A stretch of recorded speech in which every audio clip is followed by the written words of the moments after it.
Коллеги, всем добрый день. Традиционная итоговая пресс-конференция. Год назад журналисты собирались на итоговую пресс-конференцию по более радостному поводу. Сейчас обратная картина. Уже давно Ак-Барс не вылетал из плей-офф так рано. Сходу главный вопрос. Останется ли Зиннатулла Беллидинов у руля команды? По словам тренера, к следующему сезону готовить барсов будет уже другой специалист.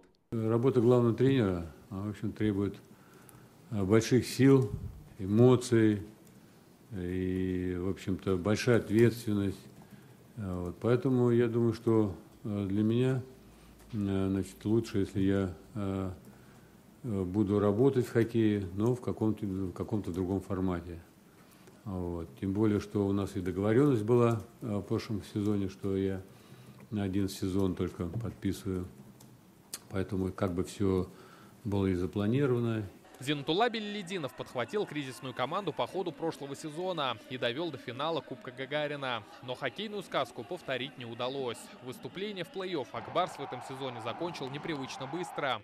Команда уступила Автомобилисту 1-4 в серии и вылетела после первого раунда. В течение всей регулярки казанцев лихорадило. Барсы то шли в лидерах и считались главным претендентом на кубок, то опускались вниз по турнирной таблице. Как итог, 4-е место на Востоке. По словам Зиннатуллы Беллидинова, к матчам на вылет команда подошла без должного настроя.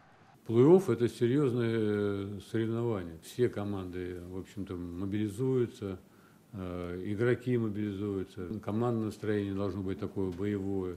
А в принципе, оно создается, вот это все создается на протяжении всего сезона. И когда подходим уже к основным матчам, ребята должны выдавать все то, что необходимо для того, чтобы играть хорошо, достойно играть. Говорили и о будущем хоккеистов. Соглашения некоторых истекают в конце апреля. Как отметили, вопрос о продлении контрактов пока открыт. Сначала надо определиться с кандидатурой нового главного тренера. Разговоры они сейчас идут, но многие игроки, те, которые даже у нас, ждут, когда у нас будет новый тренер.